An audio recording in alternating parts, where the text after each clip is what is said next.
30 kun ichida juda yaxshi o'sish ko'rsatishi mumkin bo'lgan coinlarni bugungi videoda men sizlarga ko'rsataman va Bitcoin holatini ko'ramiz. Kelishi mumkin bo'lgan narx maqsadlarini men sizlarga ko'rsataman va Bitcoindan qanaqa maqsadim borligini ham bu videoda aytib o'taman. Hammaga salom, sizlar bilan Ashraf. Agar kanalimda yangi bo'lsalaring, obuna bo'lib qo'yinglar. Birinchi Bitcoindan boshlayman, keyin altcoinlarga o'tamiz. Bitcoin hozirda 70 ming, 71 ming dollarda savdo bo'lyapti. Grafikka o'taman. Bu tahlilda buni oldingi videolarda ko'rsatgandim. Mana bu yoqda распределение bo'ldi. Kuchli qo'llab-quvvatlash bor edi, uni buzdi, qayta bir retest qilib, undan keyin pastga tushdi. Mana yoqda ozgina vaqt savdo bo'ldik, yana bir marta kuchli impuls pastga bo'ldi. Hozirda mana yana savdo bo'lyapti. Juda ham o'xshash ko'rishlaring mumkin. Mana bu yoqda kelgan vaqtda men Telegram kanalimda yozib qoldirdim. Hali xursand bo'lishga ertachi deb, to'g'ri bo'ldi. Undan keyin mana narx tushdi. Chunki mana impulsni, mayda impulsni ko'rib hamma xursand bo'ldi. Bo'ldi, shaqdan o'sish boshlanadi. Eng pikini yangilaymiz deb o'ylashgandi, lekin unday bo'lmadi. Narx tushib keldi. Minimumini o'rnatdi, lokalniy, undan keyin qaytdi. Va bu yoqda ozgina savdo bo'lib, ложный пробой bo'ldi. Mana liniyani buzib, pastga tushib, xuddi shu narsa yana bir marta bo'lyapti. Agar bu narsa takrorlansa, Bitcoin narxi mana shu diapazonga keladi. 58 mingdan 50 minggacha. Mana shu yerda ozgina savdo bo'lib, undan keyin o'sish fazasiga kirsa, bu juda ham zo'r ssenariy bo'ladi. Bu optimistik ssenariy. RSI'da ko'rishimiz mumkin, hozirda 50 ta turibdi. Bozor o'rta holatda. Bu grafikda Bitcoin bir kunlik time frame'da edi. Endi bo'lsa bir haftalik time frame'da ko'ramiz. Ozgina maydartiraman. 2015 dan boshlab o'sish boshlangan. Mana yoqda juda ham zo'r o'sishlar bo'lgan. 16, 17, undan keyin chuqur korreksiya va mana shu yerdan boshlangan. Ya'ni buqa bozoriga o'tgan, lekin mana yoqda koronavirus chiqqani uchun hammani chiqarib yuborib, bir bozorga katta ta'sir qilgan. Undan keyin o'sish bo'lgan. Agar koronavirus chiqmaganda mana shu yerdan o'sish bo'lardi. O'zini pikini o'rnatardi. Mana yoqda ozgina vaqt cho'zildi, lekin baribir ham o'sha o'zini pikini o'rnatdi. Menga bundan oldingi videolarda aytgandim, mana bu narsa muhim emas. Menda mana bu eng pasti va eng tepasi. Men kirayotgan vaqtim mana yoqda kiramanda, chiqayotgan vaqtim mana shu meni maqsadimga kelishi kerak. Mana tushgan vaqtda men panika qilib sotib yubormayman. Chunki bunaqa kripto bozorda juda ham ko'p uchraydi. Hozirda mana ko'rishlaring mumkin, yana liniya bor. 2022 o'sish fazasiga kirdi, juda ham zo'r o'sish ko'rsatdi. Meni eng katta sarmoyalarim mana shu 20 ming dollar atrofida edi. Meni o'rta narxim Bitcoinda 20 ming va undan keyin ko'tarilib 126 minggacha keldi. Mana hozirda narx tushish bo'lyapti. Bitcoinning kelajagini mana shunday ko'ryapman. Bu ham yana bitta ssenariy. Ozgina tushish o'sha 50 ming atrofida, undan keyin katta o'sish boshlanadi va bu siklda Bitcoin 250 ming dollarga kelishi mumkin. Bitta sikl 4 yil. Mana hozir birinchi sikl tugayapti. Bu tugagandan keyin yangi sikl boshlanadi. Bitcoin 1 oylik time frame'da, bu Bitcoinning VS grafikasi birinchi siklda 1,5 ming 1600% o'sish ko'rsatgan. Undan keyin ikkinchi siklda 600%. Mana bu 2023 dan 2025 gacha 600% o'sish ko'rsatdi. Ya'ni korreksiya, chuqurroq korreksiya beryapti. Ya'ni globalniy ayiq bozori bo'lyapti. Bu siklda bo'lsa 170-200% o'sishini kutyapman. Bu grafikdan nimani tushunishimiz mumkin?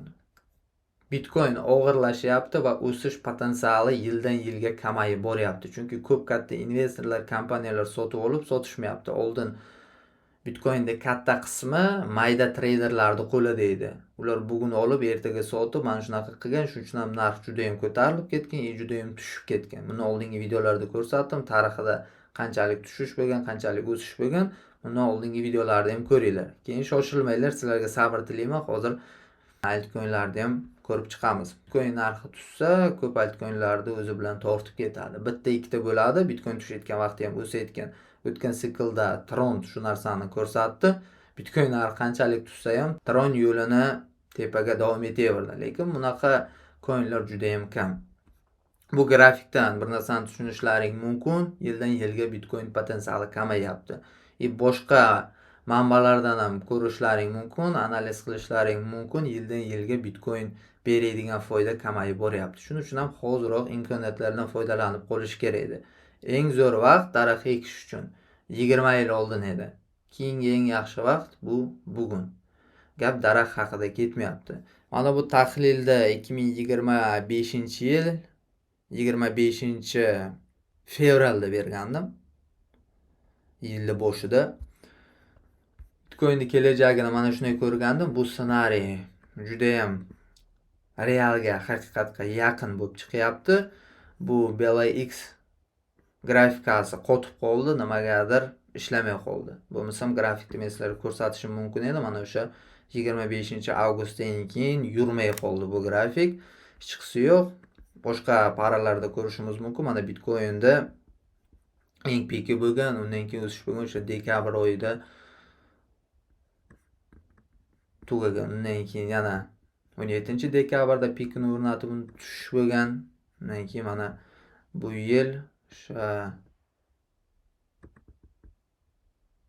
oktyabr, noyabr oyida bo'ldi. Bir oy yetmay qoldi. O'zi dekabrda kutilayotgandi. Mana ozginagina potensial yetmay qoldi, o'smay qoldi va mana hozirda tushyapti. Hozirda mana shu qo'llab-quvvatlashda turibdi. Agar buni ushlab qola olmasa, ikkinchi ssenariy bizga keladi. Bu mana pastga tushib o'sha 47-50 mingga, undan keyin o'sish boshlanadi. Bu ssenariyni bergan vaqtim ko'p kishilar ishonmagandi, chunki Bitcoin o'sayotgandi. Bitcoin o'sha vaqtda 70 ming edi.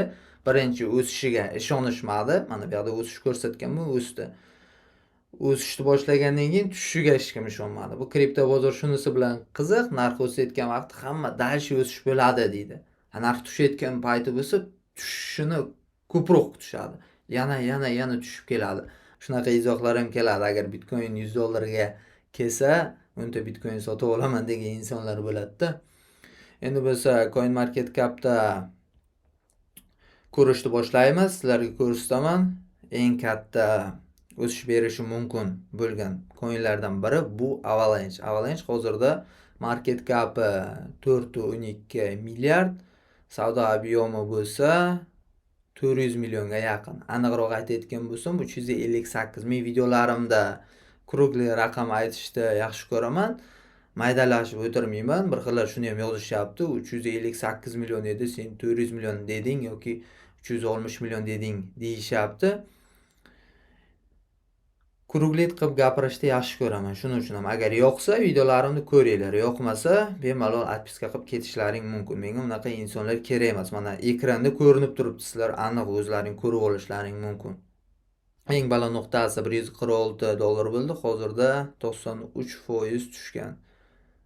2021-yil 4 yil oldin bo'lgan. Endi grafikka o'tamiz. Grafikka ko'rishda boshlaymiz. Mana ko'rishlaring mumkin. Hozirda juda ham kuchli qo'llab-quvvatlashda turibdi. Mana shu qo'llab-quvvatlashdan tepaga reaksiya beradi deb o'ylayman. Nimaga deganda, bu kuchli qo'llab-quvvatlashda ko'p marta ushlab qolgan. Mana shunaqa reaksiya berishini kutyapman. Mana 1-marta, 2-marta va mana 3-marta o'sha katta Trump pochtani chiqargan vaqtda katta tushishda ham mana ko'rishlaring mumkin reaksiya berdi. Mana hozirda yana bir marta reaksiya berib, yashil shamchalarni ko'ryapmiz. Bu o'sishiga yaxshi signal. Bu birinchidan, ikkinchidan qo'llab-quvvatlash bor kuchli. O'ylamayman buni buzib $2-3 kelishini, ko'p kishilar $2-3 kelishini kutyapti, lekin buni ehtimoli juda ham kam. Chunki Avalanche juda ham kuchli loyiha. Agar globalni qarayotgan bo'lsak, mana shunaqa uchburchak bo'lyapti va bu chiqish juda katta bo'ladi. Juda pastga tushish ehtimoli juda ham kam. Agar globalni qarasak, o'zini pikini yangilaydi deb o'ylayman. Endi videoni mavzusi 30 kun ichida bu yaxshi ko'rsatadi. Qancha potensiali bor. Potensial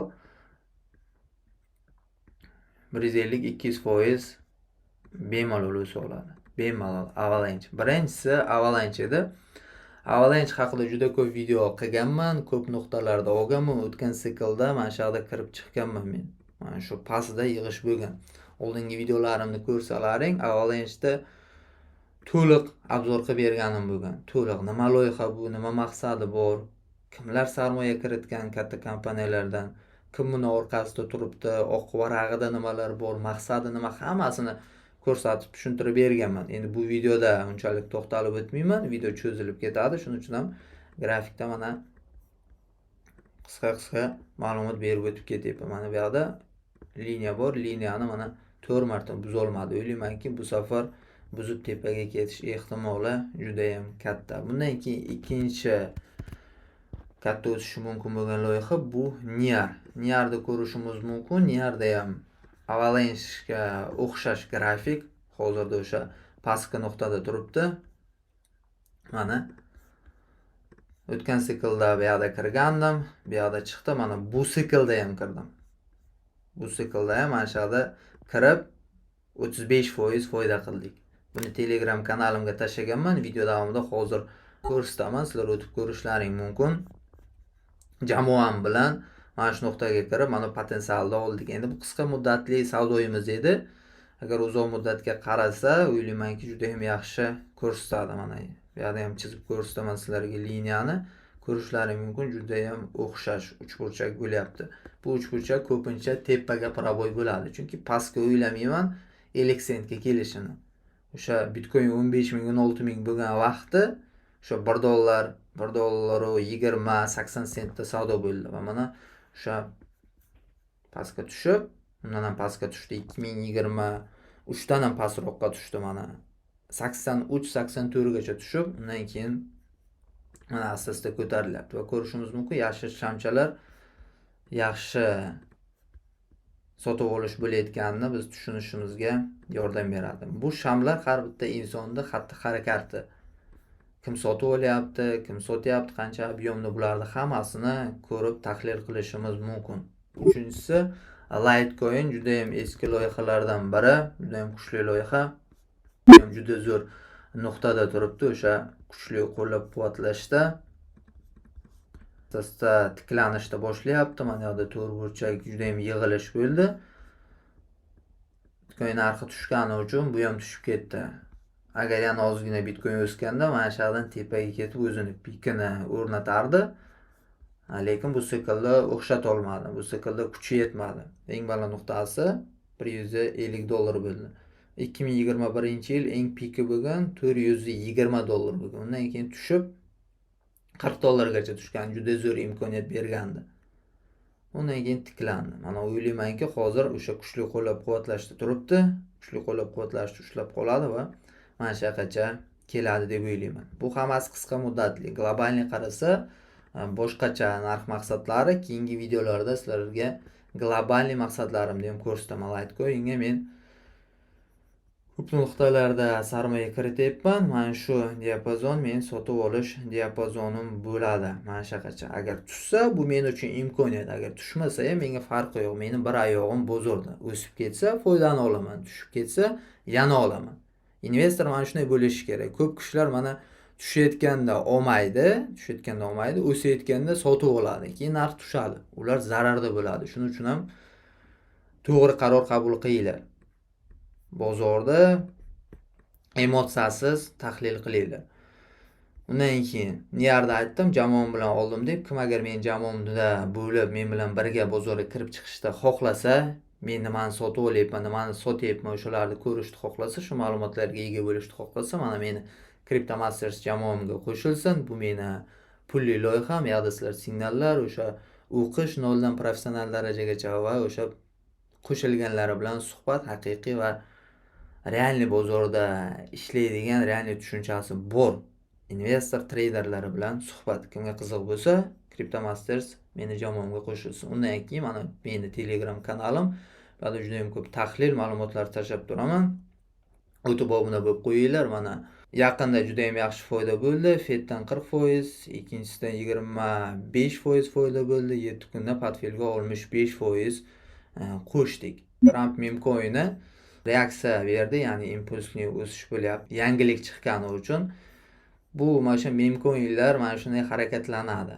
Kimdir nimadir desa o'sadi, kimdir nimadir desa tushadi. Shuning uchun ham kuchli loyihalarda ishlaydi. Memcoinlarga juda ham kam pul bilan kirib savdo qilsa bo'ladi. Lekin risk juda ham katta. Bu narsani eslab qo'yinglar. Keyin o'sha CryptoMasters'a qo'shilgan yana bir insonning fikrini o'qishlaring mumkin. narx tushayotgan vaqtda ular bilim olishadi, narx o'sayotgan vaqtda ular foyda qilishadi va o'sha akademiya bor, o'qish, u yoqda men videolar olaman, to'g'ri, sarmoya kiritish, bozor bosqichlari, qisqasi mana shu sohani hamma sirlarini o'sha CryptoMastersga qo'shilganlarga ochib, ularga yordam beryapman bu bozorga tushunishda. Birinchi o'ringa bu bozorda tushunib, bilim olib, tajriba olib, keyin pul ishlasa bo'ladi. Ko'p kishilar mana kelyapti, qorong'uxonaga kirganda yo'lini yo'qotib qo'yapti, chunki to'g'ri nuqtadan boshlamagan. Inson o'zi kelgan vaqtda to'g'ri nuqtani topishi juda ham qiyin bo'ladi. Videolar qo'shishda davom etaman. Hozirda bu skrinshot qilingan vaqtda 3 ta edi, hozirda 4 ta va yaqinda yana bitta qo'shiladi va 5 ta juda ham foydali video bo'ladi. Mana shunday, agar video yoqqan bo'lsa, like bosinglar. Bu coinlarni kuzatamiz.